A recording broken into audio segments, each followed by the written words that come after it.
All right, guys, we are starting this show out a little bit different than our normal start.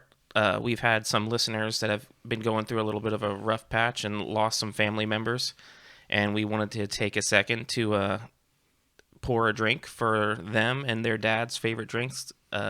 Myself, part of the DDC, Matt, part of the DDC, Dead Dad Club, and just let them know that we're all thinking about them here at the show. Yeah, so Gio from Just a Sip podcast, he's been on the podcast before. Unfortunately, his dad just passed away, and in memory of his dad, Ruben, his favorite drink was a Corona. So we're going to pour a Corona. I shouldn't pour it flat. It's going to be crazy foam.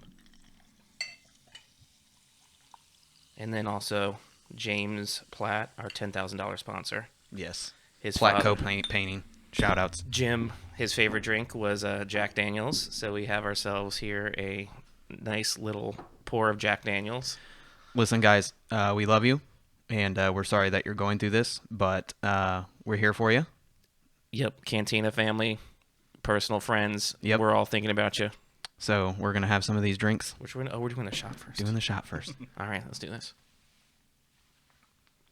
That was good. Now the Corona.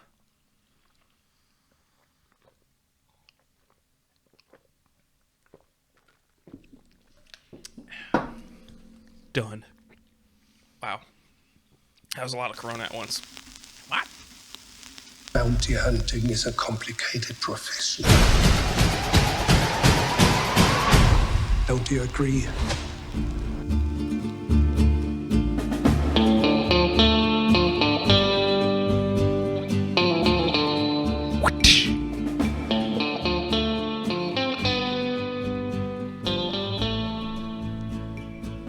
This might be a little early, but I really don't I want to extend an Yeah. official DDC invitation. Uh-huh. So, Gio, you're invited into the club. It's out there. James, you're invited into out the there. into the DDC club. That stands for the Dead Dad Club, if you didn't know. It's kind of how we deal. Morbid humor is how you get by. Yeah. Matt, you're going to want to be on the mic when It's you kind of talk. how we deal. There you go. Guys, look. I feel a little weird. But we got to get the hype back, okay? It was a point of love. You know, we wanted to talk about that. So, guys, Connor Jackson here. Very happy. Whoa. Yeah, I'm I don't know changing what it to do up. with that. I'm changing it up. Okay. Very happy to be sitting across from Sloth from Goonies. Listen, Hey, you guys! that is what we call Justin. I know you were going for the Matt Byrne, Oh, but I just totally backfired. Justin, the PR man himself, the man of 1,000 names, Yes. of course, my co-host, and sitting next to him. It's your boy, the camping comedian. Listen, I take offense to that immensely. Okay, that is my thing, and probably like 17,000 other YouTubers. So you know, listen, you got to market it, you got to put it out there. You Got to sell it. Sometimes you think you got to do it. Sometimes. Mandalorian, Season 2, Chapter 12, The Siege. It was pretty good-ish. It was, yeah, we've got some good things to say about it. We have some, you know, there are episodes that are better than others, but Not everything can be Bo-Katan jetpacking Exactly. in and saving the day. There's Yeah. got to be, you got to have your low to appreciate your high. exactly. I don't know that was low. It was just lower energy, maybe. It's Yeah. hard to come off. But it was a quality episode. Yeah, it's hard to come off Yeah. the episode that you just had and not kind of feel this way. Now, Yeah, and what we were saying a little bit earlier today when we both first finished watching the episode is I'm kind of glad they took this approach rather than Yes. trying to match that same energy and falling flat. Yeah. I'd rather them purposely dial down the energy from that 10 that we were at down to a 3 or a 4. So whenever the next big thing happens, we're super excited again. yeah. Were we at a 10, though? I think it was more Oh, like yeah, a yeah. 7 or an 8. My throat was raw for like 2 No, days. yeah, from yeah. I screaming. was at a 10. I was at a 10 for sure. You mean on the last episode? Yeah. Oh, yeah, yeah. I was on a 10. I mean, I give it a strong 8. How much I did you think- watch Clone Wars and Rebels? What? Clone Wars and Rebels to appreciate who Bo-Katan was. Enough. Enough. Yeah. Yeah, I mean, I was super on it. It's hard to come back, you know, to come off of that high. And like you said, I think it's kind of good, you know, because it and from a content creation aspect, it also allows you to dig deeper and not have these giant long episodes. Because if everything's a banger, it's just like, we're constantly getting stuff for the Instagram, the podcast, all that stuff. And with that being said, the most perfect segue into the housekeeping, guys. You already know youtube.com/Konkon's Cantina, Facebook/Konkon's Cantina, Instagram @Konkon's Cantina. Yes. If you would like to work with us and this podcast talking about you, Corona, please email us at konkonscantina@gmail.com. Discord, guys. Discord has been awesome. We have more members now. We have a lot of reached the rank of number 2 in the Discord. Having fun. Well, you passed me? Yes, I am number 2 in the Discord. Okay, no, that's not happening. Just delete him. Yeah, just remove all of his rights, like take away admin privileges, all that stuff. Discord, yeah, thank you guys. Our Discord invite I'm coming for you, Jordan. Yeah, I don't think anybody can. He's playing that slots game and stuff. Like it's not happening. The invite link to the Discord is on our link tree, which is on every piece of social media that we have. How you can support this podcast, guys. This is super important. Now, the best way that you can do this is, of course, word of mouth. Also, reviewing this podcast. 5 stars is what we seek. We want as many stars as eggs as Baby Yoda ate, and that was a lot. Okay, the most you can give is 5. And the purpose for that is it really does help propel the show and say, hey, you listen to this, you're going to like these guys, so go listen to them. When you search for Star Wars, Exactly. higher chance of us popping up. Yes, so that will definitely help us. But if you are feeling more generous, we do have a Patreon. And if you like free stuff. Yes, all tiers get care packages, and tiers are getting access to discounts on merch that we do have coming. You will also get access to the Konkon's Cantina listening post The Fulcrum listening post specifically. Yes, thank you. And listen, guys, it's just it is what it is. It does take a lot of money to do this stuff. And so exclusive content. yes, We are doing movie commentary, which we are currently at a 3-way tie. yes, between what our first There is one thing person left in our Patreon that has not voted. I don't know how to see who the one I person don't know is. if we can. I don't. It has to give us that type of. But we are at visibility. a 3-way tie for 3 different movies, which if you're a patron, that we have one lone member that's not cast his vote that holds all of the power of the Ring of Mordor to choose. to choose what our thing is going to be. It really is. Guys, regardless, we really do appreciate you sharing the podcast, listening. Any support that you can give us is absolutely fantastic. Guys, we are Make us rich. a Cantina podcast. So we're going to go into the Cantina right now. Welcome to Konkon's Cantina. What are you having?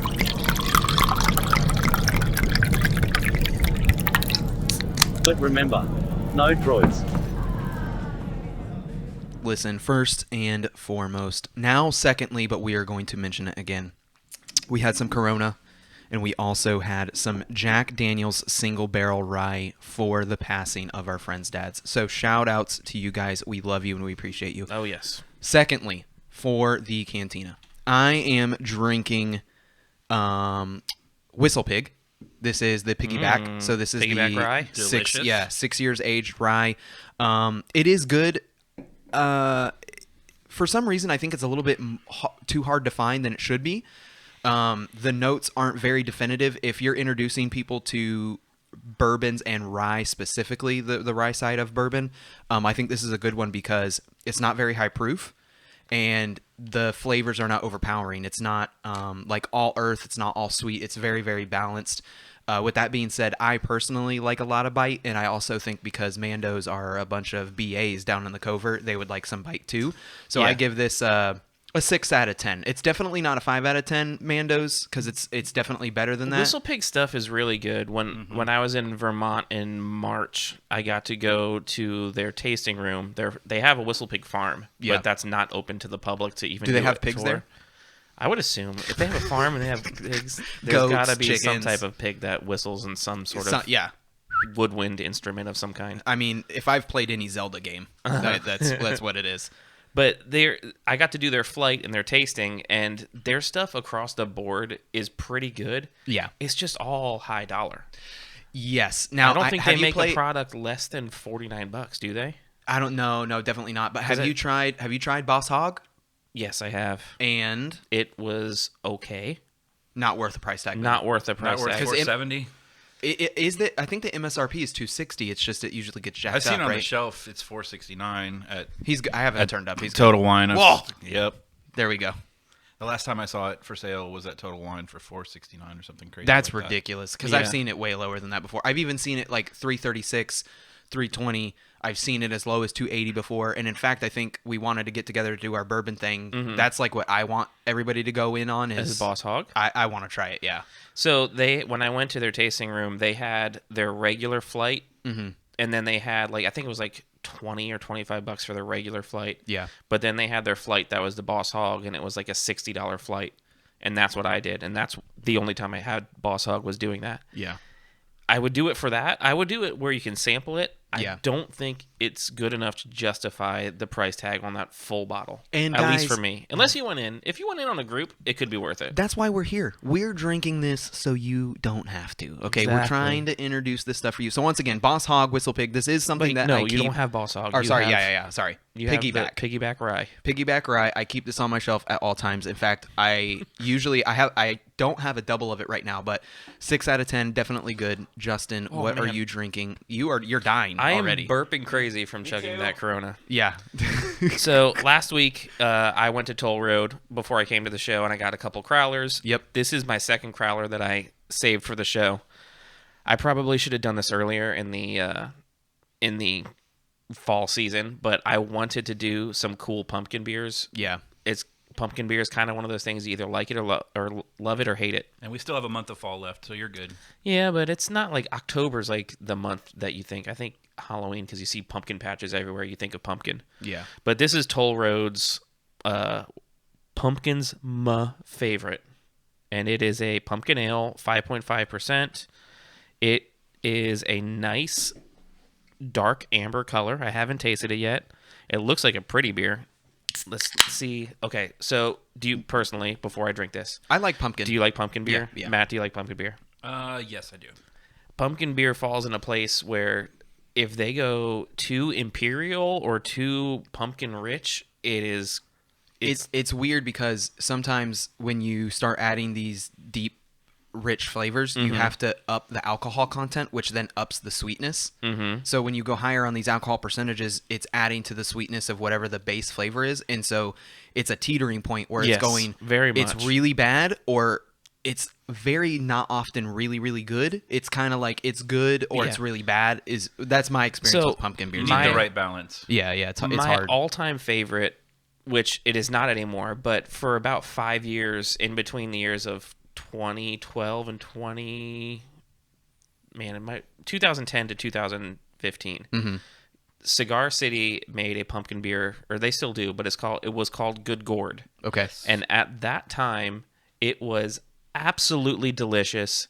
It had the greatest flavors. It had a nice, strong ABV, but it didn't taste sweet, overpowering, like pumpkin in your face.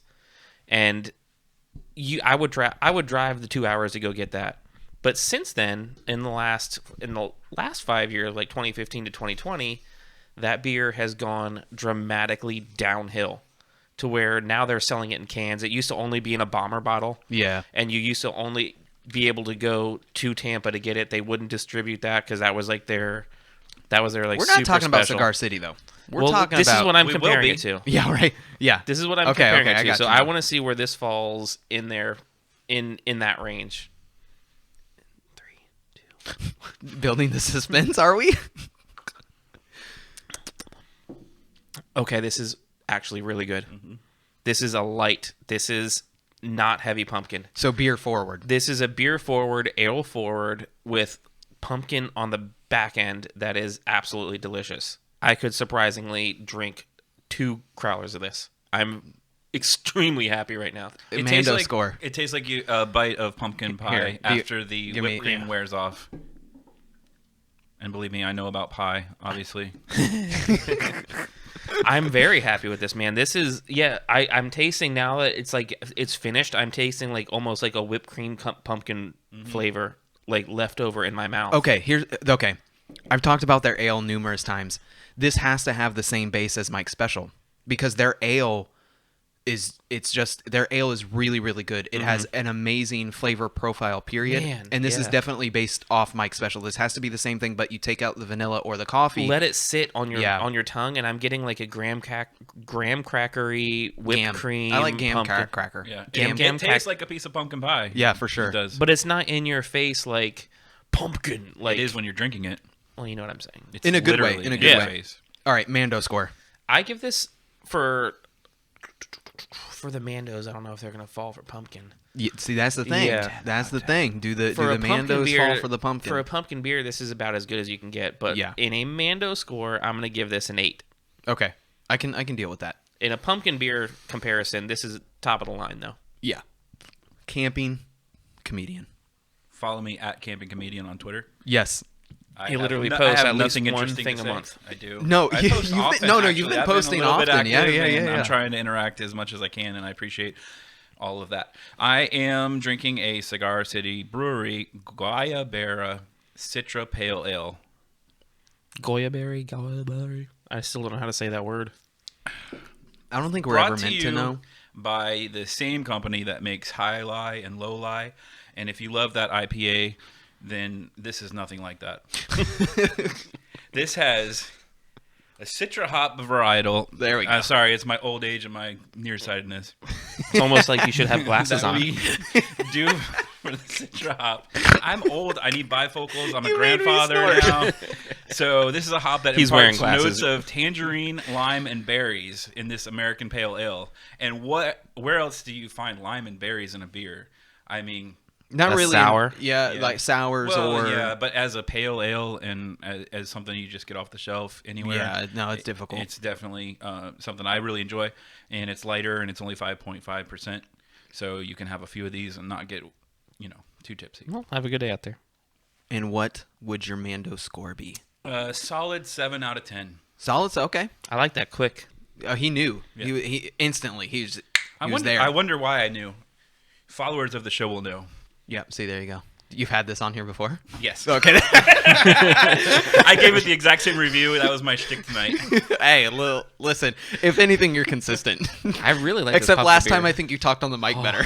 I know. Well, we're in a different environment. Listen, we because of the Platt Co Painting $10,000 subscriber, we have now moved to a studio. Listen, we got gears working. Okay, now. Do it's you all need, different. like, pest control or irrigation so I can claim to be a This is a business big meeting. money. I mean, come on. Guys, the agenda Just of kidding, this, love you, James. of this episode, of course, we are going to be doing our Mando recap. Then we will be doing our Cantina listening post and our Fulcrum listening post. They are two different things. We will be getting hot takes from our community, talking about whether it be Star Wars, the episode of Mandalorian before, or, which is most recent, the episode that aired today when we are recording on Friday. Then we will be doing our special segment this week, which was picked by you, Patreon. We very much appreciate you guys voting on our poll. We will be talking about our Pixar flicks, meaning Pixar movies from Disney that either need a prequel or, in this case, a sequel. They need a quoll. They need something. They need a before or they need an after. We will be talking about movies that do not have those, and we will give our pitch on the movies. Sequel that to need Piper. That's them. what pre and C means. I try to explain it to you, Matt. I mean, pick it up, bro. Sorry, I didn't catch that earlier. My Okay. bad. Well, at least we're on the same page now. And then we will be wrapping it up with some news. We had some news that we did not get to last week, but I'm going to make the news time depending yet again. Because, listen, you guys are commuting to work. As one of our new listeners, Raph, pointed out to me, he just started listening to our podcast, and he started at episode 1. Big Sorry, mistake. why'd you do that? That's what I said. I was super upset and embarrassed. Actually, my embarrassing story is somebody telling me, yeah, I listened to the first episode of your podcast. Jesus, why did you do that? I was like, why is it still up there? Like, and you kept going. Well, he's like, he literally said he's like, I looked at some of the lengths of your episode, and he has like a 30 to a 36-minute drive to work, and he's like he likes the daily and stuff like that. So like, of course he listens to big name podcasts, but it was just funny to hear somebody that's like, I want something quicker. So maybe once again that's like a bonus episode or even Patreon where things are quicker. But anyway, guys, Mandalorian Season 2, Chapter 12 entitled The Siege, directed by, if Chubbs. you couldn't guess it, is Chubbs. We need to give people the introduction. If you did not join us in our journey for Season 1 of The Mandalorian, first of all, go back and listen to it, except for Episode 1. No, you have start to it listen too. to it. Well, That's you know, raw. Disney It's used raw. to have the vault, and they would keep their classic movies. I like that. Let's away move it for to so episode long. 1 to the vault. So maybe you guys can throw it in the trash can. Listen, okay. We refer to Grief Karga, Carl Weathers, as Chubbs. And the reason for that is because of Happy Gilmore. Or, Go to your home. yeah.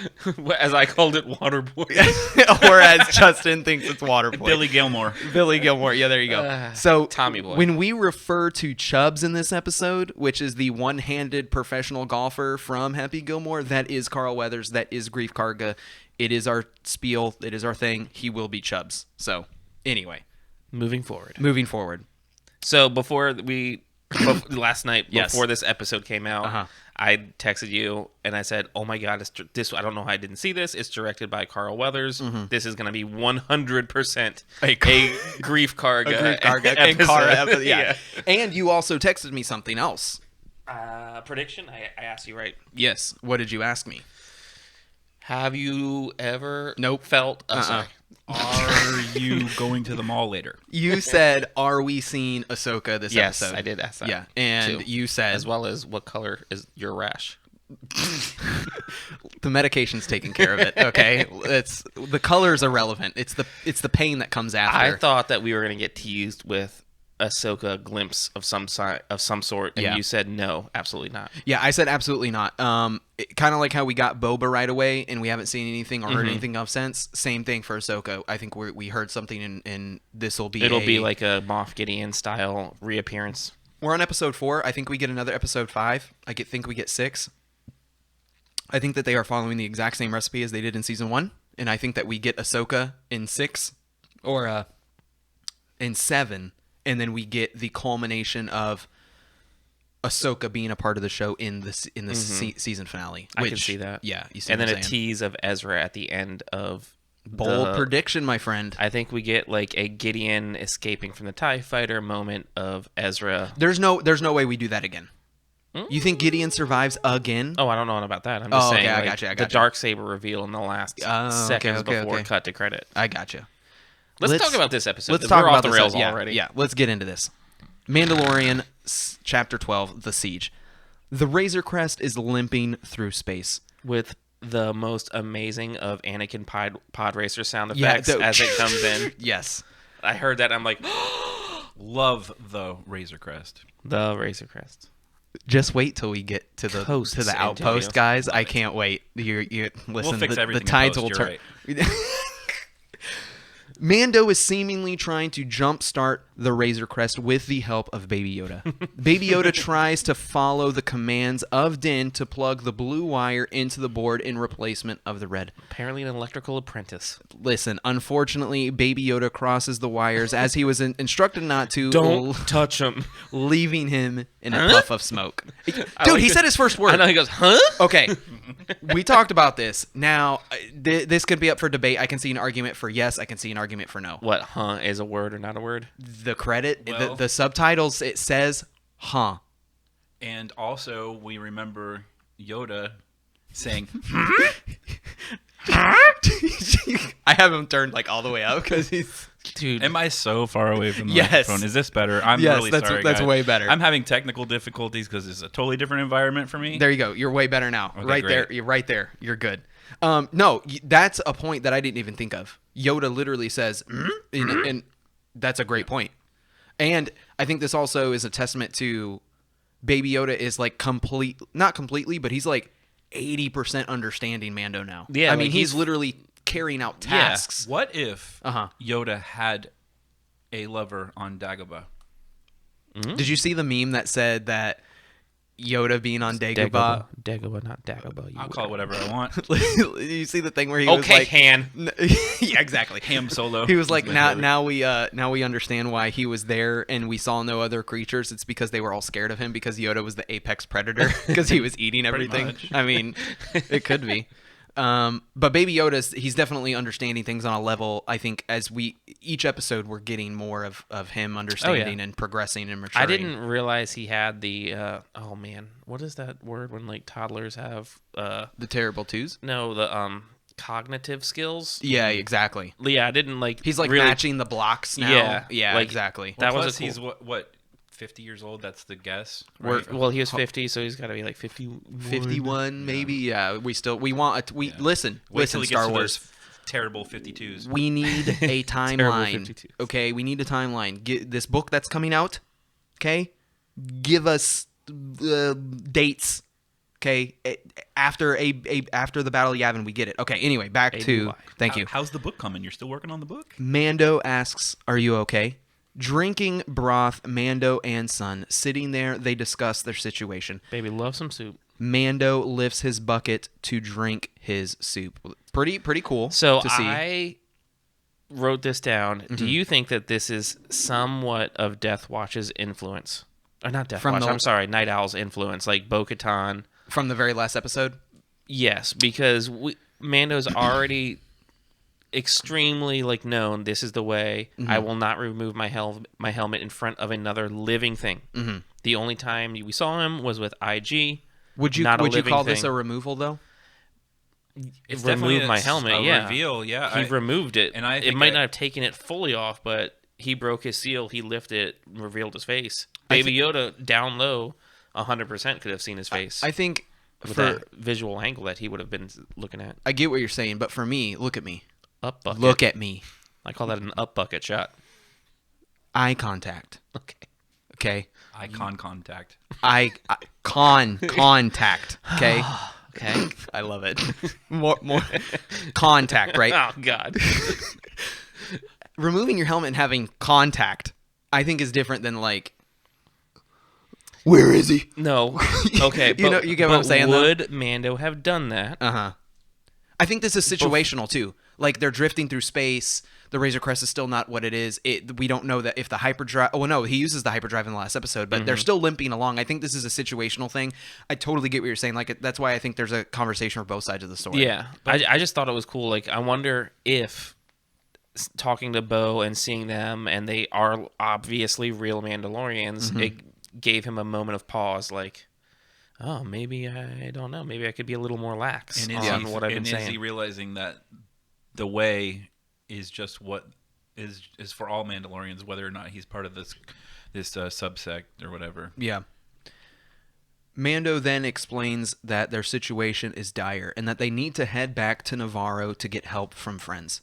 Upon arriving on Navarro, we find a band of thieves in the covert. Aqualish. Kara shows up and proceeds to kick butt and take names. I mean, absolutely destroying these guys. Which the Aqualish are a hilarious addition to have, because previously the only time we've seen them is in A New Hope. Ponda Baba, where he slices the arm off. Yes. So this was funny that they're still just kind of like a-holes. Yeah, like just Like- yeah. Them in the Quarren. They're Yeah. the only people we see. Nobody likes them. Always bad guys. They're Star Wars is about them stereotypes, apparently. I'll be careful. Get You'll 'em. be dead. You'll be dead. Get them out of here. Kara then, after absolutely destroying all these guys, sets out to return the stolen goods that she finds in the covert. And get a new lava ferret pet. And dude, the little ferret guy's cute. You know what I Which realized is remember we saw those at the end of chapter 8 when they were going down the lava river, and IG walks him, like when he sacrifices himself. Yeah. to get little lava ferrets. That's the same creature. I didn't notice that. Yeah, it's the same creature, because if you even look in the visual art- dictionary that we don't have? the art at the end. Yeah. The why can't I think of what the word of the art is? The conception art. Yeah. Concept art. The concept art, it has that little ferret, and it's like dragon style, like blasting a breath of fire into one of the Aqualish's face. So at the end of this episode. Yeah, at the end of Gotcha. this episode, like, so it's like that same lava ferret that we saw like scampering along the way. Listen, But take a second to think about how good of a person that she is. We learn in this episode later, and we'll get back to it, that she was from Alderaan and she lost everything, and Yeah. yet she still giving to others and trying to restore people who have lost stuff instead of being selfish and taking everything for herself. And we learned that she's become the marshal of Navarro Yep. now, so she's taking this role to restore order, which is Space really cop. cool. Yeah, space cop, exactly. The crest somehow lands. Chubbs points out that the ship needs obvious repairs. Chubbs gets his mechanics to fix the crest. Already they were shady. How convenient that the best of his men were right there. What else? What were they working on?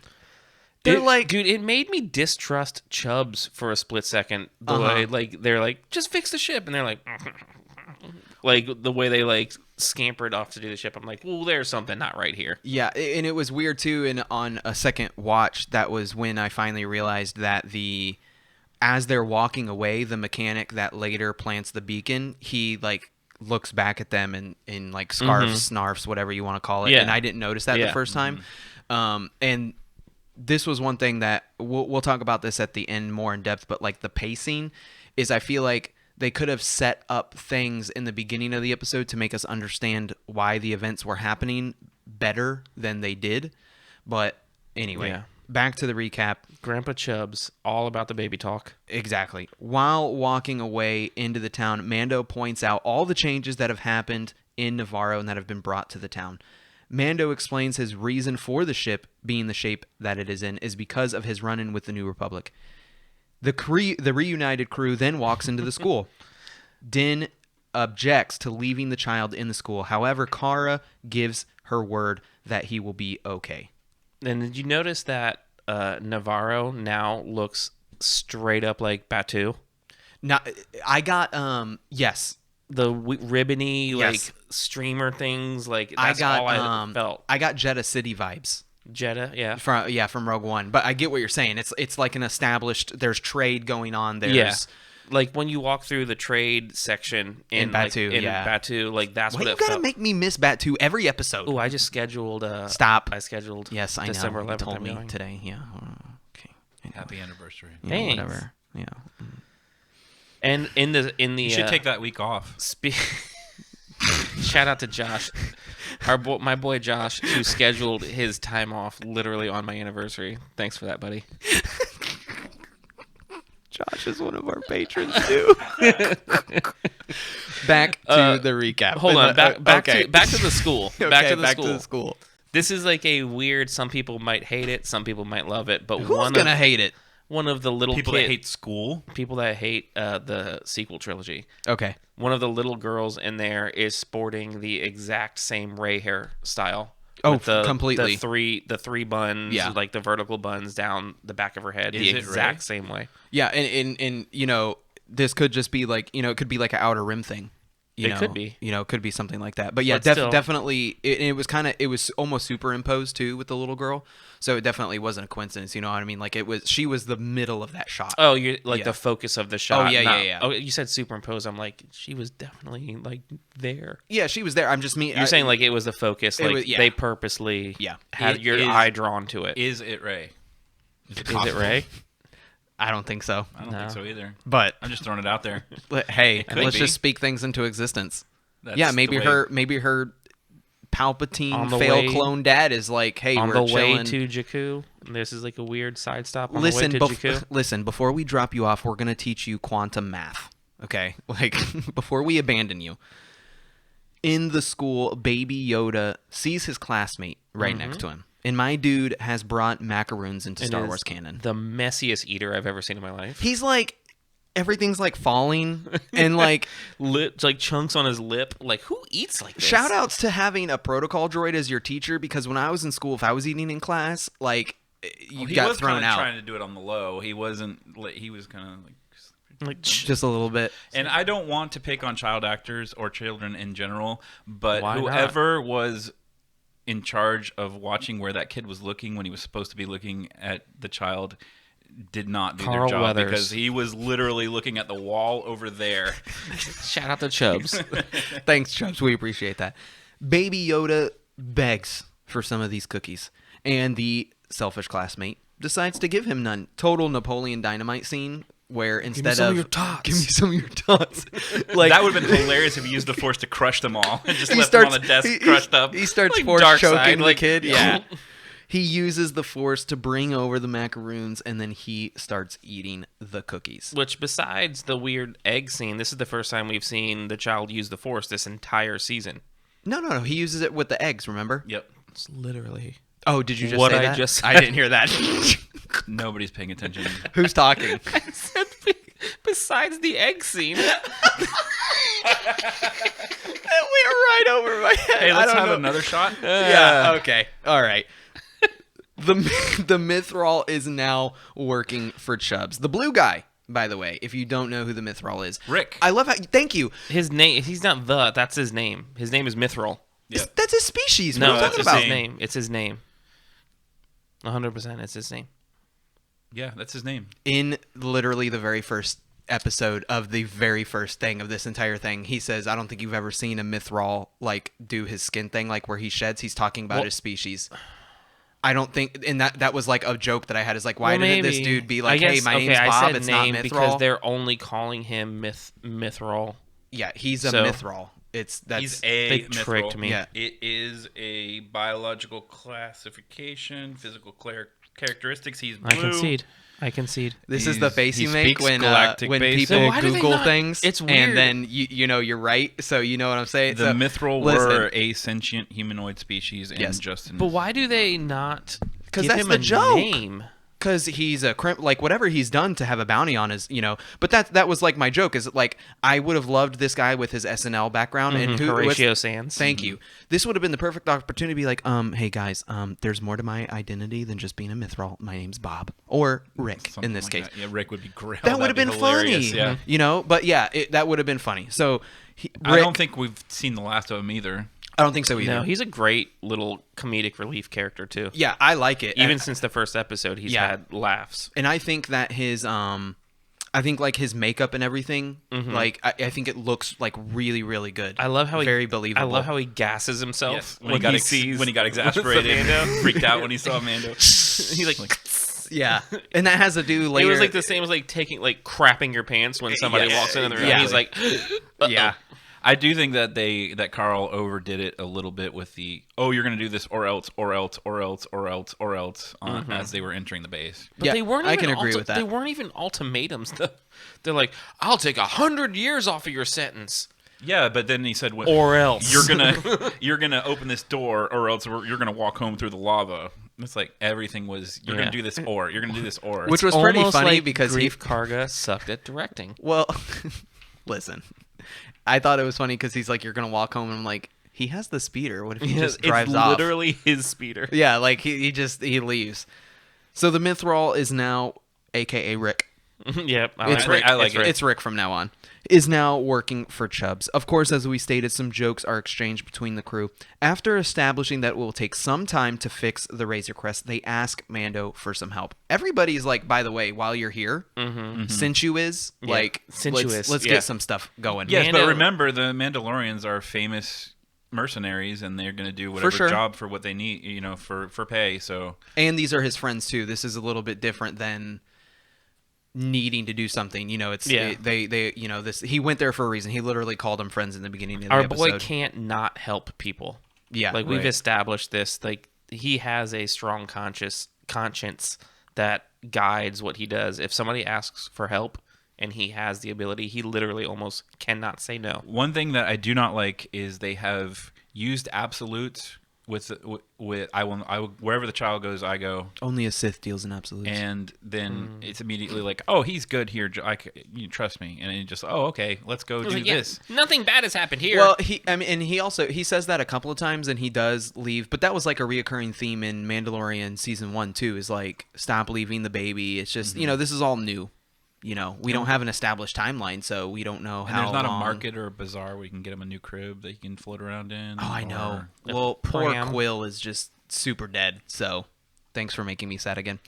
Kara explains that they are going to need the Mandalorians' help to break into an Imperial base that is still on Navarro. Forward operating base. Thank you. The base is Med lab. full of weapons that the black market would love to get their hands on.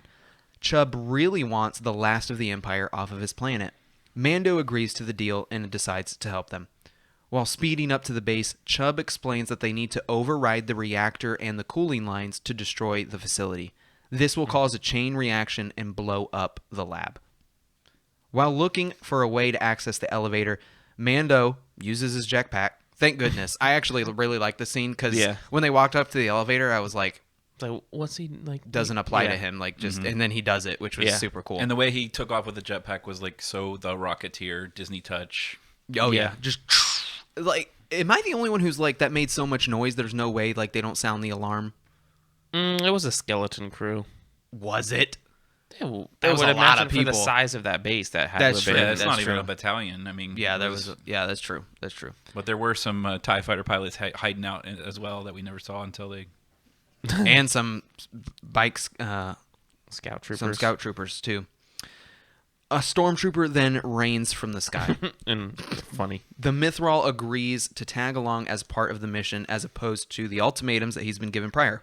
Chubb echoes his words, saying, emptying the cooling lines will cause a destruction of the base.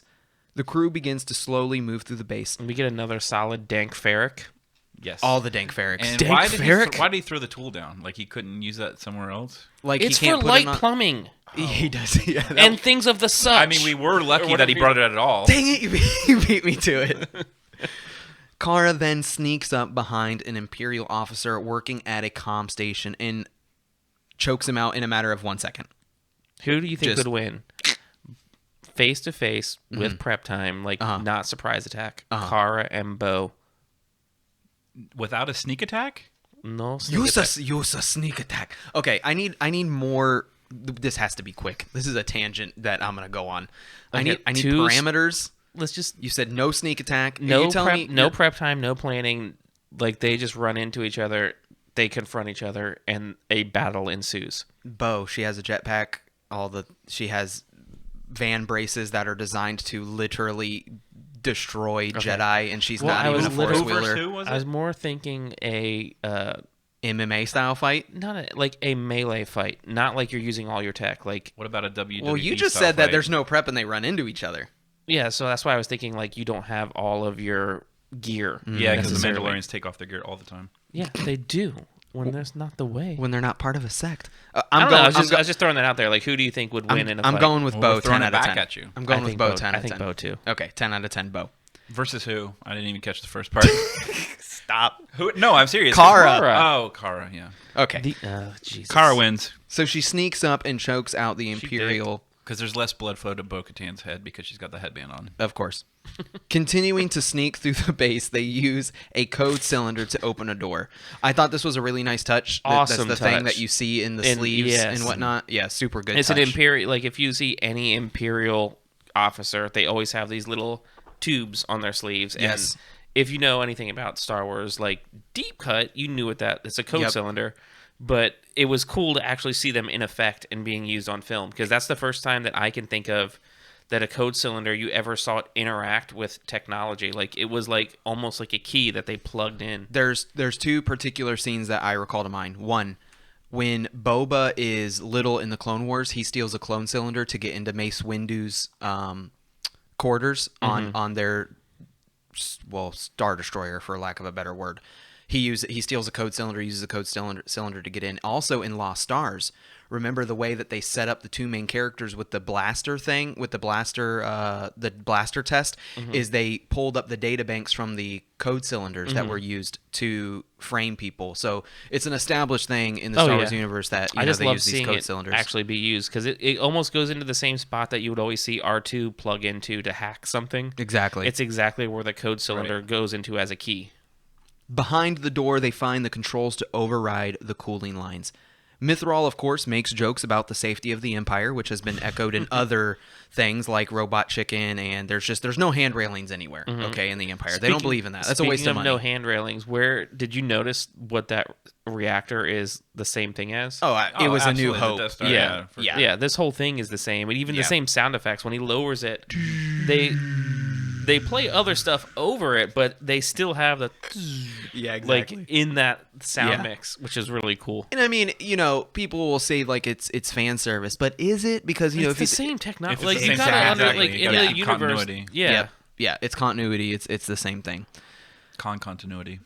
Continuity. After disabling the cooling Too system, much. Chubbs explains that they have about 10 minutes to escape. The crew stumbles into what is, we decided, a med lab. There they find 2 doctors. Upon their discovery, they start shooting the data in front of them to destroy it. After dispatching the 2 doctors, the crew discovers something floating in tanks. Snoke. Definitively, is that what we're saying? That's our guess. That's our I guess. actually was doing some research. Mm-hmm. The 2 primary theories are a clone of Snoke, or this is a cameo of Sam Witwer in Full Thrust X.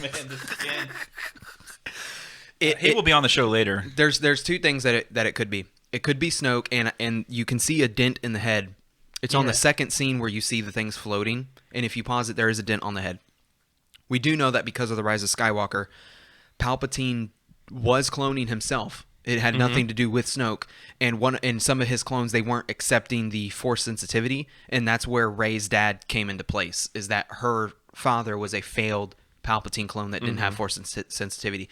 So these could be Palpatine clones, but they do look like strangly. Snoke could be a failed Palpatine clone too.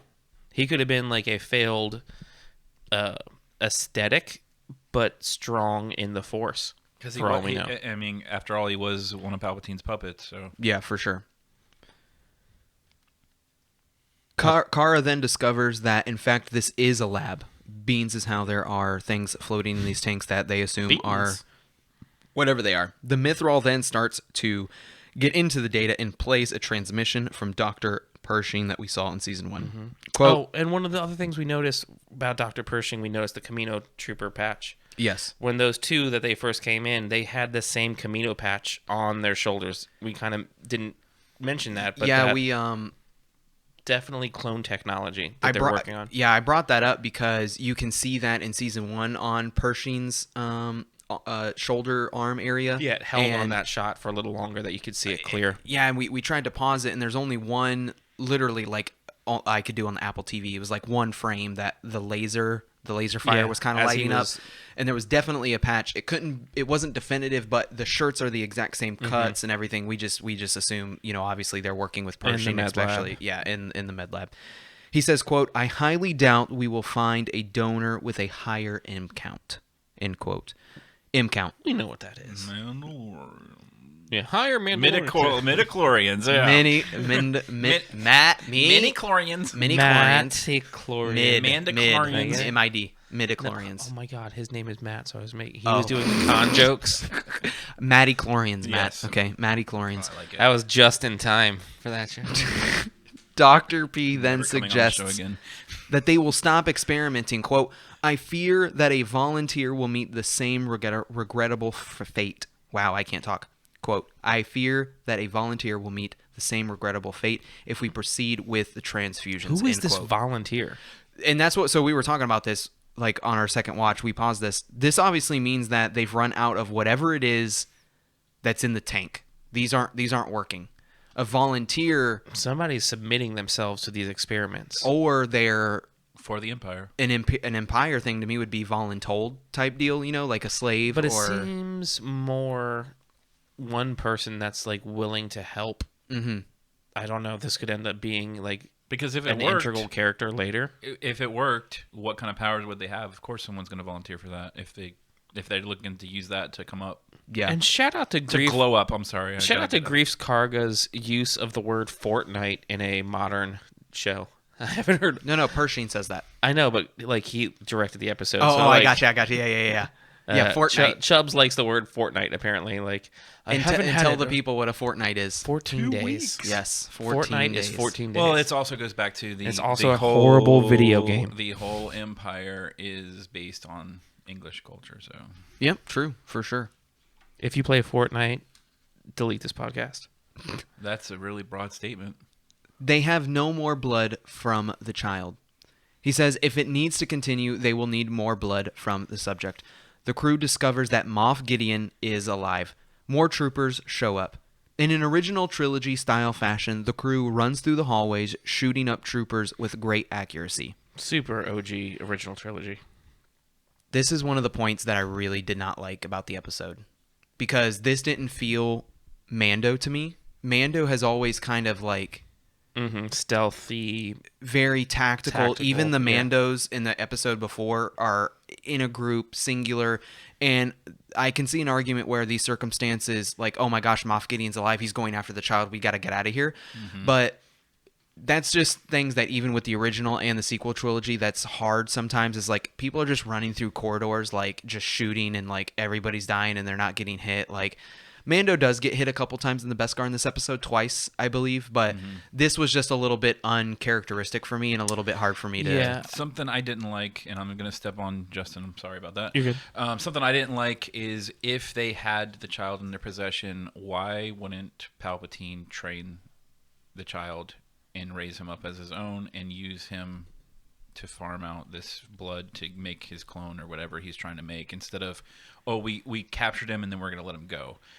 Why would they let him go? Well, Palpatine's probably he's like dead, for starters. coma style at this point. Yeah, he died 2 years ago, or 5 years ago at this point, for starters. And there's not anything that tells us when they discovered the child. Remember, they could have had him in his possession after the death of Palpatine, then they lost him. They could have only gotten the blood for that brief stint that Mando handed him In over Chapter 3. That's and what then I went think. back and took him, and that's all the blood they managed to get. They could have like gotten him and then literally in the same instance almost lost him, and that's what I think. Which is weird that Dr. Pershing was so protective. Like, he's only a child. In that part, to see like he was not at all. I mean, that could have been a transmission to Gideon, and it might not be his legit feelings at the same time. And this is something that me and you've talked about before, is these are the types of stories that we want from Star Wars more, is like when you have these people that are enlisted by the Empire not out of want but out of need. Pershing might need to have a job. I don't know how much the rebellion is paying for a doctor, but he could be, air quotes, talking to his boss in this and not necessarily be his personal beliefs. He's like... His personal beliefs could have been like, be careful, he's only a child, don't, like, just like that scene that we got in Chapter 3. So as they are running through the hallways, Mando then flies out to get the child with fear of learning that Moff Gideon is now alive. Cara, Chubbs, and the Mythrol are pinned down. Cara then gets a Trexlar. Correct me if I'm wrong. Marauder. Thank you. Trexler Marauder. Trexlar Marauder. A mint Trexler Marauder. You know how much that thing can go for on the black market? At least 10 Mythrol. A lot. They get this and they escape. After jumping the edge of the cliff, Imperial Scout... Oh, what? Matt called this out while we were watching it. They had like the most classic original trilogy. There they are. Blast them. Oh, did yeah. Like, okay. Yeah. Come on, Chubbs. Hey, listen, we can get a little bit of fan service. I mean, the entire Force Awakens is a whole callback to everything from New Hope anyway. So. And I was laughing too that the whole time when Cara is driving is literally like you're on Star Tours. Yes, like completely. Like you all get in and does a fast takeoff and then slams on the brakes and then flips a 180. And, yeah, it's almost like Disney has a formula that seems to work. Yeah, it's almost like they paid for this or something. It's almost like that could be like, because you know how Star Tours now like cycles, every ride you go on is a different video scene. Like now they have like, here's your Mandalorian. Plug that in. I'm all for it. Give it to me. That would be awesome. I'm all for it. After jumping the edge of the cliff, Imperial Scout troopers chase after the crew. Stop. You know what? I don't even think I want to hear the and tape. Also, women It'll drivers. take so long. Am I right? They're the best. What were you guys thinking? I love. Okay, I am gonna say this.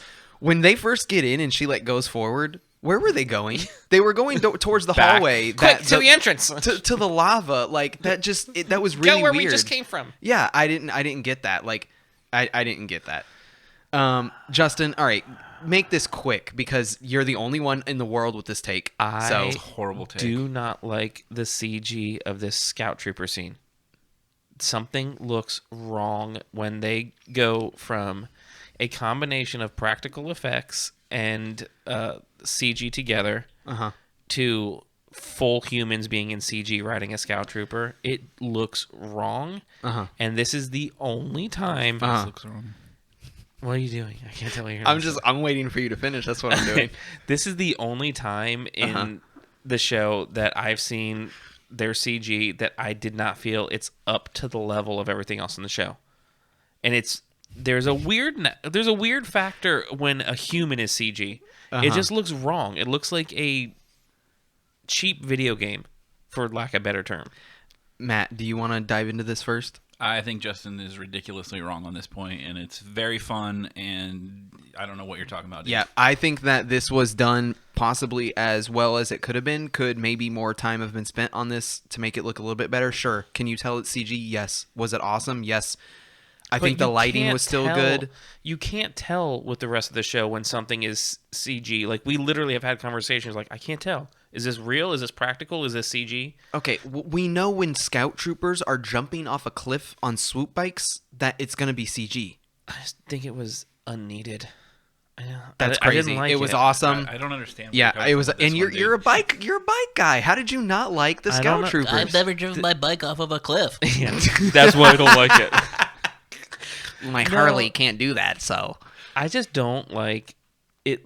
I don't know. There's something about when a human is fully in CG that it always just looks, the movements look wrong. Like Leia in outer space, freezing but not. Yes, exactly. This was way better than that. I don't know what you're talking about. This is a Yeah. small thing to pick apart. I Like, gotcha. this is for I me. Like, gotcha. this is I don't like when things go. Listen, from, Justin, we don't give you things, okay? So you can't have this. Okay, we're moving on. I don't like when you have such a great job of practical effects and then you go full episode 1, commit to 100% CG, and then it looks goofy. It didn't look goofy though. I think. Yeah, I really don't think it looked goofy. It didn't look really goofy, don't. but it didn't look as good as other things that they've done. You look goofy. Kara slams one of the scout troopers into the cliffside. Savage. Chubbs then shoots the last one with the on-board guns. The trouble does not stop there, as 4 TIE fighters join the pursuit of our crew. Chubbs takes shots with little success. After The finally, worst gunner ever, first of all. Okay, answer me this. Did you think that he was trying to hit the cliffs to make rock come down on them, or is it because it's gave moving him around? the benefit of a doubt that he was trying to do some type of like cave-in scenario, Yeah, and yeah, then yeah. as it goes on, he's a freaking horrible shot. Yeah. Well, he only did have time- the lock on him, but he still missed them. The only time that he was able to kill anybody was when his aimbot activated and it locked on, and like that was it. The only thing that I can think of is like if you think of A New Hope when Luke and Han are shooting at the TIE fighters, right? Yeah. They're doing the thing. Don't get cocky, kid. Luke gets a lock on, and when he shoots, the onboard computer shows like how the lasers missed. So it's like there's maybe a distance. Anyway, I get. I think to me, I think it's a I just combination think of that yeah. wasn't his strong suit. Like he's Yeah, not a exactly. gunner. Yeah, I gotcha. After shooting one of the TIEs down, one of the TIEs that he does shoot down crashes into the Trex, disabling the gun. Drexler. Yeah, I abbreviated it, bruh. Trex. Marauder. Thank Call you. it a Marauder. Okay, the Marauder. The Mad Max vehicle. Are you Is that happy? the name or the model? Stop. It's the model. If you look it up on Wikipedia, it is the model. While all hope seems lost for our crew, Mando and the Razor Crest come to save the day. Finally fixed in all of its glory. Yeah, and we talked about this last episode. We were actually depressed at the state of the Razor Crest. So happy that it is definitely back. Amazing dogfight scene. With Baby Yoda in a seatbelt, mind you. Straight up roller coaster in it. Arms up. It's hilarious. Yeah, he's digging it.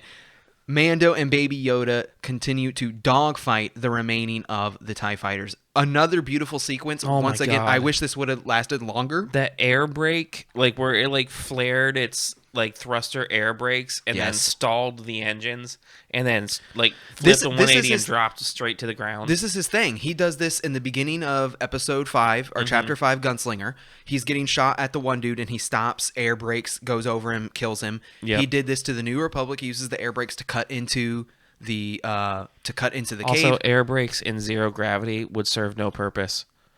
But in this instance, Yes. they're in atmosphere, and yeah. that does. It totally cool. Keep doing it. I love the dogfight scenes. They're awesome. And I'm glad that they didn't. That Kara did not use that trick when she was driving the Trex. Yeah, I actually thought about that. Like, Because why this don't would you be the just perfect stop? chance to do it, but I'm glad that they think- didn't overplay Yeah. it. Everybody thinks of a chase scenario like, just hit the brakes. That's all you do. That's how you get away. Doesn't that end the chase? Yeah, like they rocket past you, then you That's go it. yeah. They're like, well, let's go get lunch. That's it. I like that. Mando saves the entire crew. The crew screams with joy. Baby which, pukes. Don't yeah, skip oh, over the baby I puking. totally missed Baby Yoda pukes. Blah. All the macaroon juice. I Just- have become a grandfather since the last episode that I was on. Oh my and God, how old are you? I am 43 years old, definitely old enough to be a peepaw. And I have a special place for the child because it's just I'm watching how my little Gamby works and Yeah. and seeing this on screen it's pretty cool. and just the bleh. Mm-hmm. I appreciate it. It was a nice touch. It was a nice touch for sure. Puking He up did the a horrible job macaroons. cleaning it off though. Yeah. Let me Yeah, grind let this. me kinda pat that smeared it in. He didn't Yeah. even get club He's like, soda. I got some, Nothing. what do you say? I have some onboard maintenance to do or something like that. Yeah. To grief. The Good crew on the surface of Navarro kind of cheering. Was I the only one who thought that was kind of cringy? Yes. It was cringy a Like little bit. Kara and But Grief that's looking at each everything other and Star almost like Wars, high though. fiving. That's like, everything Star Wars though. Every They time did it. something like happens, there is the cheering and the oh, and then we need a barbecue with the Ewoks and we're all set.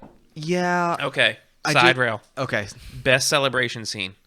Is it the Naboo Gungan celebration? Original. Original trilogy. The Chewie and Han and Luke walking down, and then what was the third? I had a third in my head. Oh my God! When they celebrate when Padme's coming down in her coffin. Yes, Oh, okay. that's hilarious. That's my favorite one. I think the best one is the Ewok celebration. The after Ewok, that Jedi. was the third one that you said it. Definitely. Yeah, where That's my they're number one. Uh-huh. playing the Stormtrooper bongo drums. I- Which is your favorite Star Dude, Wars celebration? It is. Sure. It's Phantom Menace for me. The The drums, the song, and Yeah. then the Gungans are all doing the and they do the horn. Like, I don't know. Yeah, that one to me, because it's like it was very modern. If you asked me what was my favorite celebration song, that's different. But the scene itself, from a movie perspective, I think that the most grand is the Phantom Menace Gungan scene, and then See, I like that your- big. What's that ball that Boss Nass holds up? Peace. What is that? I don't know, but I want it. Exactly. Anyway, I like the Return that's the of thing you buy Jedi. from Spencer's that I makes like your hair. the morbid, like they're Tesla- playing Tesla with ball. people's dead helmets, like steel drums, like ding, ding, ding, ding, ding, ding, ding. And Leia's got the weird long down hair. Yeah. that like just looks off. We're like, I don't like this. I loved it. Yeah, it was good. But yeah, the celebration scene with them, wow, we really went off on that one. It was good. It was. That's it was what good. makes it fun. Yeah, that one to me, It's a fun. It was a little, it was a little cringy. It was Yes. a little cringy to me. The This is Mando, not in the top 3. the Mando, however, explains that he cannot stay. The New Republic then lands on Navarro. Captain Carson has some questions to ask Chubbs. Chubbs gave another horrible line that I hated. Uh-huh. He's like, I have to get out of here before Moff Gideon makes wise. Makes wise of all of this. Is that what he says? I was he like, says, who talks like this, Hey, Chubbs? no, I thought no. Mando says that. No, I know, but like he's the director. Like You I'm just like, can't- okay, stop referencing he's the director, not I'm the sorry, writer. but he said before he makes wise. Okay. That's horrible. I don't know. You're That's the horrible. most old man sentence ever. He's Oh, that's a- why he's an that old Matt, man. Matt is sticking I up. love it. Grampy's sticking up for Sticking together. I prefer cracking wise. That's way better. That's like Get your switch. I want Matt and Carl Weathers to do the Arnold Schwarzenegger. I definitely do that with Carl. Everybody Or we would. do the rock and roll lock. Yeah, everybody would. He then asks Kara similar questions about the events that take place on Navarro. Chubbs, of course, basically completely brushes off Captain Carson, telling him, that he doesn't know anything about the Razor Crest, he doesn't know anything about the events, basically plain dumb. Okay, see you. Okay, see you. Walks out. He then asks Kara similar questions. He points out that she was a soldier in the rebellion. He talks about her accolades and her accommodations. He also points out that he served during the time of the Mandalorian, during Alderaan, and he asks her. during Alderaan. During what? Yeah, so Matt, you didn't particularly care for that The way question. that they said it. Yeah. Yeah. During the Alderaan incident, I mean, Yeah, he could have Alderaan's a added one planet. more word to make it make sense. Yeah. Like, I served during Earth. I So- served during Alderaan. Now, I know a lot of people complain about her acting ability, and I've never really put a bunch of credence into like her not being a good actor, but this scene in particular, like this is an emotional scene, especially if you've read Lost Stars Yeah. and you've read Bloodlines. So much more levity added to it in that. And it kind written of fell flat for me with lost Gina Carano.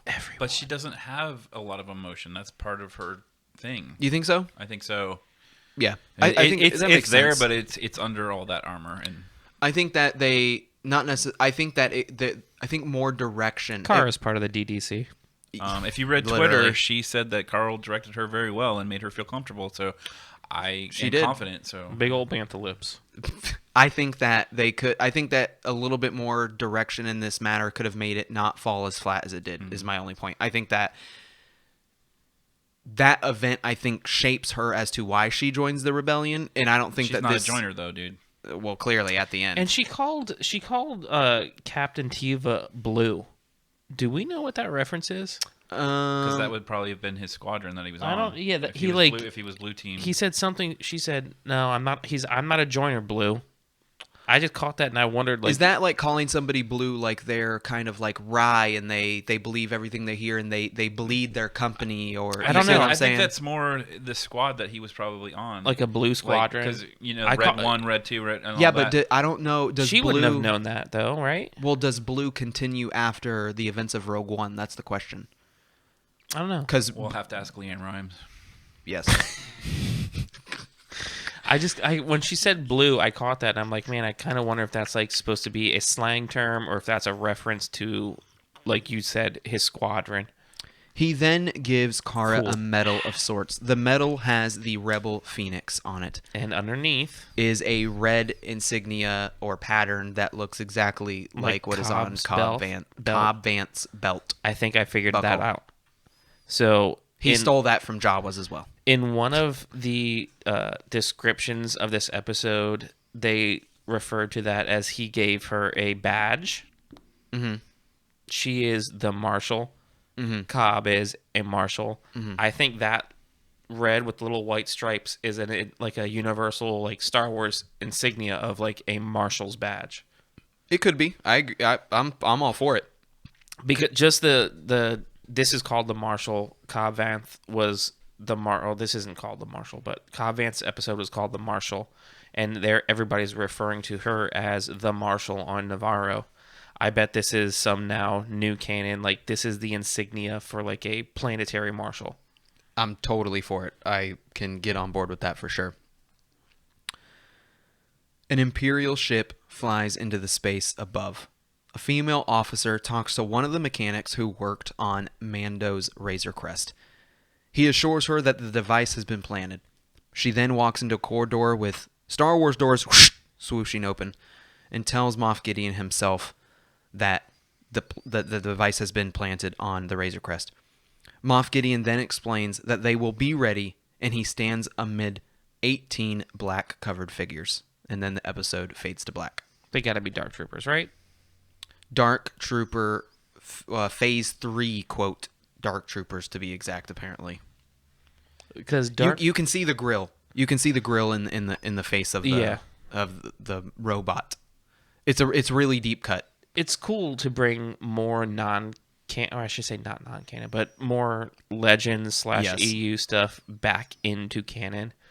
Especially because the first time we see these is in the Dark Forces video game Yes. that came out in the mid-90s that 95. had 4 sequels that followed all of Kyle Katarn from him being a soldier into a Jedi, into the Jedi Knight and Jedi Academy, all that. Like, it's cool to see something that has that much heritage now hopefully being canon.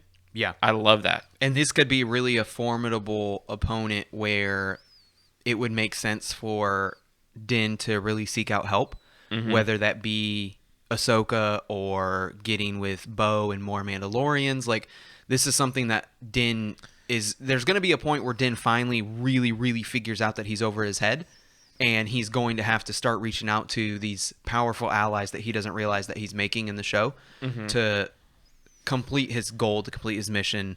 Because I think that his mission, his quest will change of the overarching of I have to get the child to the Jedi. I think that it will start to take on more meaning because he's such a caring person. And going on to with these Dark Troopers, the thing that makes this all make sense is the Dark Troopers, when they were made, they were originally the Empire's way of offsetting the low amount of soldiers that they had, and the clones that were phasing out and aging out. And the Dark Troopers were basically a clone that was 70% cybernetic and only 30% human left behind. But they were making use of all the battle-hardened experience that they had. And they're basically like Terminators is what they were. Yeah, no, they're definitely... I didn't do a ton of research on them beforehand. But they're definitely... Like I said, I think this is something that's definitely going to lead him into... Oh, crap. Well, it makes sense because if this is a cloning facility, number one, the Dark Troopers were made from clones, number two, and then we see like the tubes of They like made the from new clones number 2s. Yeah, the poops of the clones is how they created the armor. I like all the legacy lore that they're bringing in. Yeah, well. no, Yeah. that is awesome. I hope they continue that. Me and Justin agreed on this, and second watch, I enjoyed the episode better. Same thing happened with Frog Lady. I enjoyed the episode much better after multiple watches. This is definitely a weaker episode, as people like to call it, a sideshow mission, a quest mission, whatever you want to call it.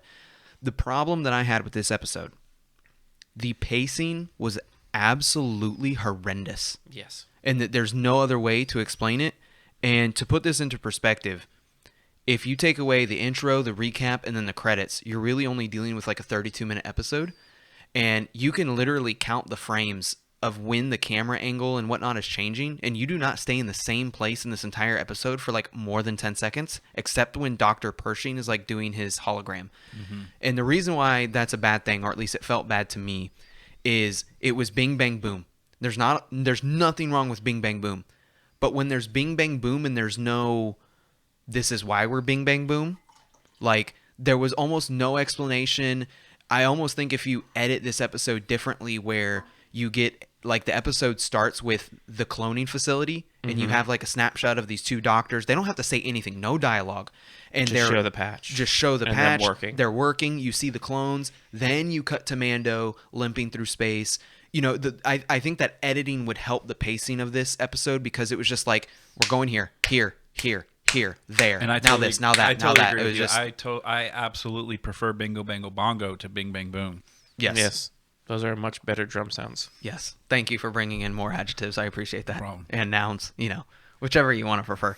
No, I do think that the pacing of this, that was like my knee jerk reaction. I was just like constant like Yeah. And I kind of thought the same thing. I felt like with loved Carl, the episode. I still like the episode. I felt Carl Weathers had like a checklist of quote unquote cool things he wanted to have in his episode, and it was more of a like I want to show what my character did, and that's like your first opening scene. Like, look at all we did. I also want to have like a cool infiltration scene. That's them getting into the thing. I want to do some like fan service. I want some old school stuff from the original trilogy to pay homage to them. Then you get like the whole weird the reactor and then the hallway running scene. But I kind of want to have a space battle.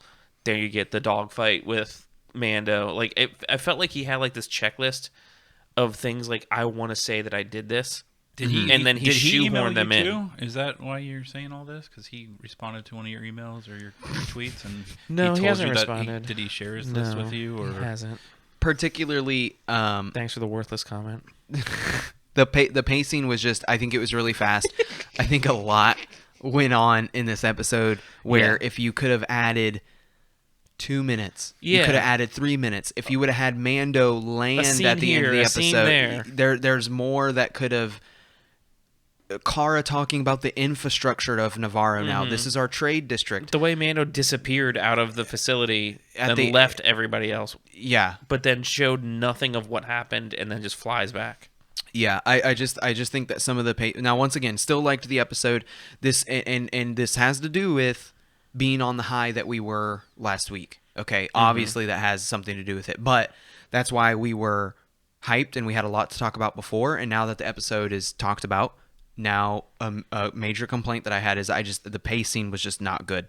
I think it was way too fast. I think if the episode could have been literally 3 to 5 minutes longer, I think that could have helped tremendously. Yeah. I haven't looked to see how much Carl Weathers has directed, but I would have to guess it has not been much, or if it has been a lot of projects, they're not super popular projects. Because after seeing last week's episode and the directing being so on point, I feel like it just was not on point this episode. Yeah. Guys, now is a perfect opportunity to hear your voice, to hear what you thought of this episode and your Star Wars hot takes. So we're going to jump into the Cantina listening post right now. Now or later? It takes a second, okay? Oh, sorry. Why is that not playing through there? We'll fix it in post. Another great show this week. I hope you can hear me okay because I'm driving in a type of vehicle called a Ford, just like we watched Mando fly in a type of ship called a race. I don't agree with him at all. What was that? Type of ship? Yeah, I don't agree with him. Oh, It's okay. not He's in a type gunship. of ship. Uh-huh. The type of ship is a gunship. If you know. Oh, okay. Mm-hmm. I love this Razor battle. Crest. So I literally look forward to hopefully finding out the name of his Razor Crest soon. Jokes aside, I really enjoyed. Yeah. This is Jonathan, by the way, one of our patrons. I didn't clarify. I love that Connor and I don't even have to speak anymore. Like, everybody fights our battle for us. We're like amassing an army. It's like you have people on your side, I have people on my side. Thank you, Jonathan, for being on my side. I'm going to send you an extra sticker. Yeah, you're going to need it to wipe your tears with when you're wrong. The episode, it was a little fast paced. I don't have a problem with fast pace, but it's kind of confusing why they're trying to cram so much information into 30 minutes when they could just make the episode 40 minutes and slow it down a little bit. But besides that, I liked the episode. A lot of action. Baby Yoda was hilarious as always. Electrician Baby Yoda might be my new favorite Baby Yoda. Yes. So that was a pretty funny scene. We need a small little kit of that. I know me and Connor, we were chatting about this earlier today, but I really think we've seen how Mando was really influenced by his interactions with these other Mandalorians that he came across in the last episode with I'm in Bo-Katan. agreement 100%. And that's exactly what you said, is that this lifting up the helmet. And I said that I want that. You know, it's like this drama we don't know with Pedro Pascal where this is going. I'm all for in season 3 we, you know, maybe the drama's done, or maybe that is the drama for season, whatever the case may be. I'm all for let him take off the helmet and we get Pedro Pascal. Yep, I'm for it. We saw, you know, in previous episodes, Mando usually moves slower. He kind of thinks out what he's going to do. But we saw Bo-Katan and her crew, man, they moved fast in the last episode, skillfully, precisely. And I think we saw that kind of influence him in this episode with the way he was, you know, quickly moving through that base there that they were destroying. So I thought that was interesting, and we kind of saw him halfway take off his helmet to drink soup with the child. So I really wonder, you know, is that another area that he was kind of influenced in, where we already see him maybe bending the rules, so to speak, Fist bump. to the "this is the way" cause Yep. by, you know, halfway removing his helmet there to drink the stew, because I don't think he would have even done that in previous episodes, like from last season with the Sanctuary. He waited till even the child was outside the room to eat. So I thought that was an interesting point. I liked the episode overall, and can't wait to see what happens next. Thank you, Jonathan. Awesome. Very much appreciate that. Next we have Chris, who got cut off yet again. That's the best part about calling in. Yeah, he can't get it right. It's 3 minutes. Set a time Did stop, we say guys. a minute and a half? And it's twice as long 3 and it's still minutes. cut off. Hey, it's Chris from the FOMO Cast calling in about the newest Listen, it's Chris. What's It's up? Chris from Konkon's Cantina. Okay, From get it FOMO right. He did say that last FOMO episode. from FOMO Tina. Episode of The Mandalorian called The Siege. I thought it was an okay episode. Continuing on with the comedic effect, starting off obviously with Baby Yoda shocking himself. Connor pointed out to me that Baby Yoda does say "huh" at one point, so obviously he's understandably communicating with Armando. Positives from this one, I would say, is going back to Navarro. Whoa. Sorry, I always forget when the phone, the screen goes black. It stops. And seeing how things have changed, it was odd that, they go to this magical base that we didn't know about and has all this stuff going on. Having conversations with a couple people, it did change the tempo a little bit, having the Mando go full charge through stuff, shooting people. I do understand it's kind of a life or death situation getting out of there after setting off that reactor, but it was a little bit different on that. I do like the fact that we have more of the TIE Ters. Yes. TIE fighters fighters that have the folding wings that collapse. So it's obviously something that's in mass production. And then something we didn't obviously talk we about. have the live action return of Moff Gideon, which made me excited. Yes. There are some stuff that Connor probably already pointed out in the podcast, which he pointed out to me about the fact that they mentioned basically midichlorians in one way or another. So we're coming back to that with, obviously they were using Baby Yoda's blood for this, I would call it a super soldier program. And other than that, I really enjoyed the episode. I just, obviously it's a filler and they can't do too much. It is weird that all of a sudden Mando's in the Razor Crest flying around destroying, the TIE fighters out of nowhere. I guess that jetpack's really, really fast. And then I wish we would have spent more time on the swoop bike scenes, because that was pretty cool. It was almost like they were riding dirt bikes kind of in a way down that hill and chasing them. Great scene. It's almost Super like great scene. another person enjoyed that scene. I didn't say the scene of what they did was bad. I said I don't like the CG in it. I don't like your Even the CG. TIE fighter scene going through that canyon reminded me a lot of so much from the other movies, and I really appreciate the cinematic parts of that as well as the TIE fighter scenes. And we'll see what comes next week. I feel like this episode indicates we are not going to see Ahsoka till maybe the very end of the last episode, which is that's my Agree. hope. I don't want to see her to the very end. But I do feel like there's more possibilities now of them expanding the universe with multiple spin-offs, because it almost feels like how they started the Chicago night thingy on NBC, where they branched off and what they did was they would visit one little spot, like they visited Navarro. Well, now you can. Beautiful. And there it goes. Man after my own heart. Listen, no, Chris made some good points. Midi-chlorian was huge. We talked about that. I also appreciated the biker scene and seeing more of the folding TIE fighters, which is there in production, because we all kind of thought like That was a one-off for Gideon. Exactly, and seeing more of them, it was pretty good. We did have one more. We have Two more. Hey everybody, what's going on? This is Merton. I heard that you had the camping comedian on this week. Oh, hey. And I think that's really cool. That's This awesome. is my favorite guest What a of yours. surprise. Anyway, obviously this is coming in early, so I haven't seen this week's episode, but I did want to make my bold predictions. I think that this episode we're not going to be spending too much time on the journey to Corvus. I think that's going to happen rather quickly instead of some Spot on. hokey.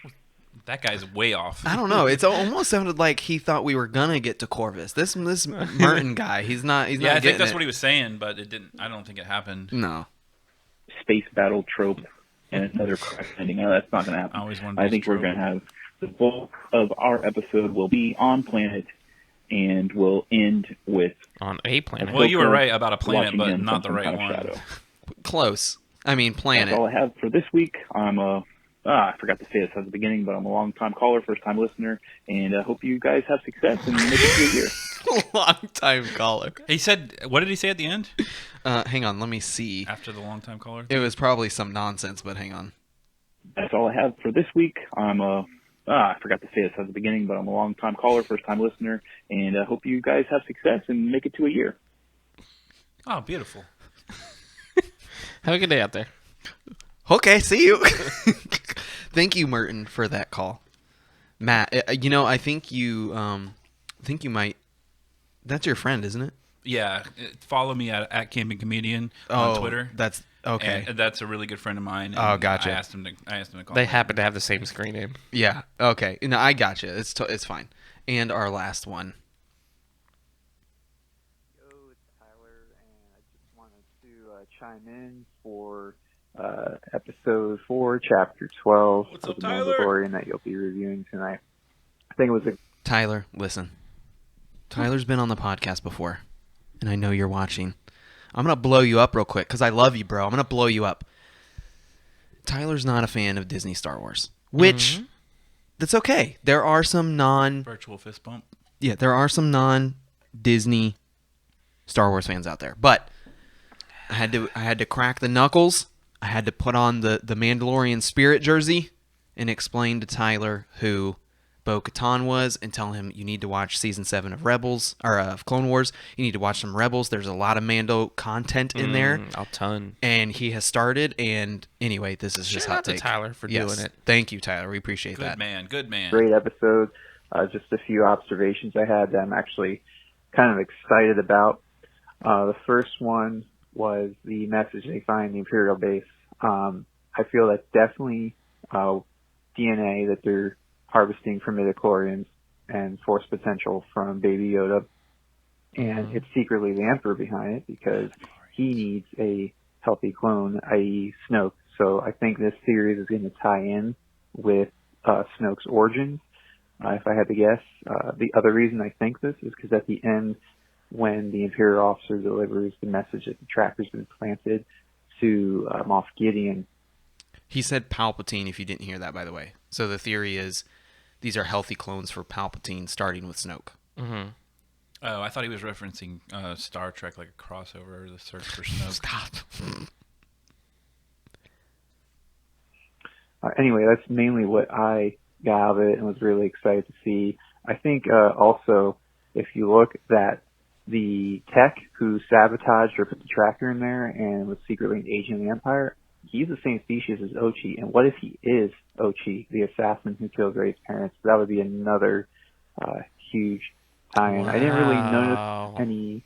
What? I got to look D. back at Tyler that. with the banger. I got to look back at that. Because now that he said that, it does kind of look like Ochi. Oh, my so God. a Sith... Wow, so he does actually watch and remember Disney Star Wars. Yeah, he's seen the sequel trilogy. He just hasn't, it's Solo and other things. But he must think highly of it to remember that. Or he just has a good memory. Sith Eternal. My goodness, I couldn't remember. No, that's... some people were saying in like Mandalorian costuming group on Facebook in particular is they absolutely do not want this show to in any way, shape, or form tie into sequel trilogy stuff. How do you feel about that? It doesn't. I think matter anything to can me. be done right. It's not that the sequels are horrible story. It was just not told well. Mm-hmm. They could tie into it and fix stuff for all we know, and Well, or at least they were horrible, and yeah. But they could make things make sense, in some ways more There by giving some like lore filled in and fleshed out and backstory. There are ideas that can continue to be played out in other pieces of Star Wars content. It's like at this point, it's not going away. Yeah, it's not going away. It's almost as if they only had 37 years to get it right. And well, we're gonna get into that later as to what George Lucas would have wanted. Anyway, back to Tyler. Other Easter eggs. The one thing I did notice that wasn't really an Easter egg, but I thought was also cool, was the targeting system on the vehicle that they stole. It's basically like a more updated version of the targeting on Han Solo's Millennium Falcon cannons. So just some really cool stuff. I think Favreau is continuing to prove that he's the right man to really just guide the whole franchise and get the sour taste of the ST out of my mouth. Anyway, love the podcast. Hope you guys listen to this Tyler and with the discuss it, and look forward to hearing your thoughts later. amazing, Good call, man. amazing take. It's great because the Cantina listening post also has a transcribing feature, which gives us a text version, and instead of saying Ochi, it says OG. I don't know. I thought that was funny. Thank Carl you, Weathers is the OG. everybody, for calling in and giving us your hot takes. We very, very, very much appreciate it. Keep calling in. If we don't have time to put yours on in an episode, it's still saved. Yes, we do have the Cantina listening post, which is for our Patreons, and we also have the Fulcrum outpost, which is due to popular demand. Multiple people wanted to call in, so basically Patreon members, they get Top billing. Yeah, so they get played first, and then if we have time, we will continue to play, because we do try to keep the length of the episodes down, obviously, but sometimes they run long. This one is running long. At this point in time, thank you very much for everybody who called in. We are going to be going into our special segment. Now, this is Disney focused, right? Pixar. Our patrons picked this. Yes, our patrons picked this. This is something that they voted on. We had a poll, and I'm super excited about this. Does anybody want to kick this off in particular? I mean, I'll go. That way you guys can forget about everything I say after I just say it. We do that when you talk. All right. Period. So let's give some backstory. keeping So up once the theme. again, this is Pixar movies that either need they need a prequel or a sequel. Take it away, camping comedian. I think the Pixar movie, the Pixar flick that needs a sequel the most is Toy Story. And the reason that I say that is we need an update. Not my Woody. And I think the final episode of Toy Story should be where all of the toys are gathered up and thrown in the garbage Okay. and replaced with a screen, Uh-huh. a device, An iPad. that we all stare at, Yes. and become mindless drones that don't know how to interact with each other. It's hilarious. You're not wrong. I mean, I don't think that kids play with toys on a level that we played with toys when we were younger. Is it Toy Story 4? It is the fourth one. Mm-hmm. I absolutely hated Joke of a movie. it. Okay. That me and you have literally said that, like, we could literally have an episode about Toy Story 4, because, like, there's always an argument. There's always two sides to every story. That was a money grab. It was not only was it a money grab, but that was not Woody. Woody preached, like, solidarity and being with toys for 3 movies, and then on the 4th movie, my dude's like, "Peace out, I'm gone." Like, it doesn't make sense. Like, Toy Story 1, great. Toy Story 2, good. Toy Story 3, why are you guys trying to make me cry? Toy Story 4, why are you making me angry? It doesn't make sense. It doesn't make sense. Ratatouille 2, spaghetti. Spaghetti. No, yes. cat. for real. Spaghetti. Oh, with cats. Yeah. Okay, so the Ratatouille cats. 2, Uh-huh. spaghetti. The thing about cats, I'll quote the great Red Foreman. You can have the smartest cat in the world, and he still craps in your house. No, my serious pitch Uh-huh. is Pixar likes leaning into these weird. More recently, they do like the kind of like what do you call those? Like those tiny short films where I they're love their short like they have like films. Piper with about Yes. the little bird. Yes. And they have the float, and then they have the bow. What was it? It was like Is Float the one with the little kid that floats. That's and the flies. autism awareness one? Yeah. That one, like, I don't know what it is about those Pixar shorts, but, like, they get you in the feels. Like Pearl, dude, Pearl, yes. the one that's like your ball of yarn that's too fat to Yes. be in the office or whatever. They I have feel the one on. personally attacked. They have the one on Disney Plus with the pit bull that's being used as a training dog for dog fighting, and there's a cat that is afraid of the pit the little bull. tiny cat, Dude. So they I'm like getting going mad and to emotional. the emotions. Yes. I teased this last week. Why? Don't make me cry, bro. I'm an emotional guy. The movie is called Filling. Yes. It's a prequel to Up Yeah. Okay. because Go it's on. all about his wife filling up With cancer. with cancer. It's true. It's like, it's kind of like, And you watch her go through chemo, it's and then failed brain surgery, and then has brain weird surgery. Yeah, Where she did has that brain come ca- from? Oh, she had has brain cancer. I gotcha. Okay. So And she does an experimental procedure that's going to save her doesn't work, and then you sit and you're talking to her and she doesn't remember who you are. This is what happened to Matt's dad, so I'm just rehashing that for him, just so he knows. No, it's true. And then talk about playing golf with... Too far? No. When you play back, you'll hear what I said. Okay. There is like no, but like I like a prequel to Up. Yeah, no.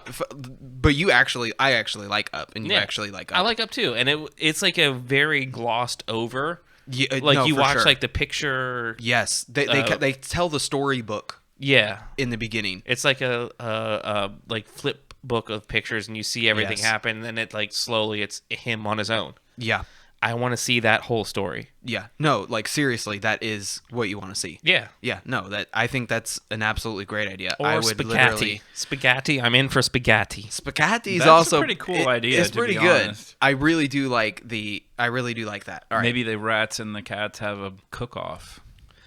It's like what's the name of the movie where the cheerleaders like dance off? Oh, Bring It On. Yes, it's like Bring It On with cooking and cats and rats. That's what it is. Listen, Disney, if you're listening, it's copyrighted. This is gold. Okay. Tell me how we do not have a Lilo and Stitch 2. That's like for real. Isn't there? That's not Pixar. No, there is. I'm not talking about something that did not come out in theaters, but that went straight to DVD and VHS. No. Lilo and Stitch isn't Pixar, is it? Is it not Pixar? I don't think so. I think that's This is my pitch. You I'm stole sticking my to it. shtick because I was going to say a movie that wasn't Pixar and go with it, but I guess Shrek you're 5. doing it Okay. unintentionally. I'll change my Land answer then Before Time because 4. I had. Why is everything you have a trilogy and then you mess with the fourth? Well, Toy Story was a quadrilogy, if that's the word. Well, not my Woody. It's just a trilogy. I don't count the fourth movie. Like I don't count Rise of Andy or Skywalker. nothing. Okay, Nobody I'm cares changing about my you, Woody. answer because now you have me questioning. I think it is Disney. It's not Pixar, which is Lilo and Stitch. So shame on me. Incredibles 2 was a giant mistake. Okay, just like the main villain in the first movie, who waited 11 years too late. Incredibles 2 was 10 years too late.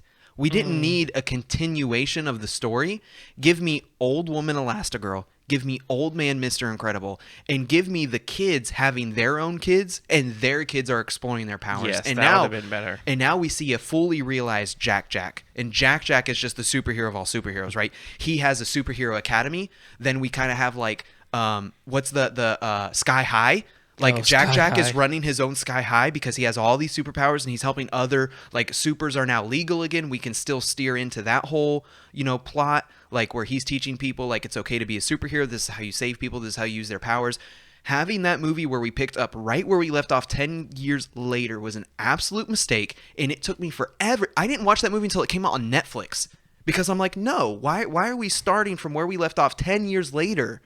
Like, But this they're is the same. Like it's 6 months for them. yeah. It didn't make sense. We didn't need a continuation of the story. It did nothing for the characters at all. It was like the kids that loved that movie finally got old enough to make the continuation, Yes. and that's all that was. Yeah. I think there's room for that story to grow, and it could have continued. It's just picking up where the story left off was unnecessary, and it didn't do anything for character development, and it's what a lot of people would have just called a money grab. So my spin on this is Pixar movies that kind of didn't need the sequel. That shouldn't have been the sequel. The sequel should have been, Violet and Dash are older. They have their kids. Maybe Dash is like, I don't know, some 007 guy. You get what I'm saying. That was me. I still. You got it. Yeah, you got it. The movie was okay. It didn't make sense at all. It's no spaghetti. Dudes, you need to write that and pitch it to somebody and sell it. I mean, if that's not a Ratatouille 2, I don't know what is. And they're doing the Ratatouille right here in Orlando, Florida. It's coming to Epcot, which they already have that in Disney France, and they're finally bringing it over here. And I did not know that. It's supposed to be a really good ride. Is it going in Italy? Yes, it's no, France, right next to right next to France, in Epcot. And it's a full-fledged ride, and it's one of the rides that is like Rise of Skywalker. It runs on the magnets, and you are the They don't break rat. down much at all. Huh? They don't break down much at all. You got it. They got it. It'll go through the ride, and basically you're the rat running through a full-size kitchen in a rat's perspective. So That could be cool. you can see the ride on YouTube because once again, this ride is already established. They're just cloning the ride and bringing it to Orlando. I'm super excited for that ride because I actually like the Ratatouille movie. I think that's one of the better Pixar movies for sure. It is definitely one of the. It's like underground, but still a good movie. Yeah, It it's doesn't like get the it's one credit. that people don't talk about, I guess. Well, a lot of Pixar people don't talk about. Ratatouille in general, or No, Pixar in general is. I mean, there's Toy Story, which is mainstream, and Cars. Oh, can we talk about how Cars has had like 4 too many sequels? Yes. Can we talk about how Cars has not actually dived into car culture like None. enough? They did the bazooka cars, the Japanese car culture. Oh yeah, They did do that, which was, I mean, done okay, I guess. But they could have done like Stance, and they could have done the hella flush scene. They could have done like more of the drag scene. Like, give me Cars, but Fast and the Furious. when Fast and Furious used to be about cars. Oh, yeah, or that. Let's. That's why I said give me Cars, but Fast and the Furious. Guys, thank you so much for joining us. we're done? Oh, yeah, we're done. On the journey of Chapter 12 of The Mandalorian Season 2, The Siege. You know, at first we watched the episode and we didn't have the most amazing things to say about it. You know, we wanted to stay positive. It was kind of, you know, coming off the hype. You know, It was hard to match it that was level. hard to match, but the episode was still fun. We hope that you still enjoyed this episode with us. I Yes. was your boy, it's Konkon. And of course, sitting across from me. Jay Breezy. And This was so much fun. I don't want it to end. Your camping comedian. Shout out to Gio and James this weekend. Yes, we appreciate you guys. We're Thank thinking of you guys. Love you.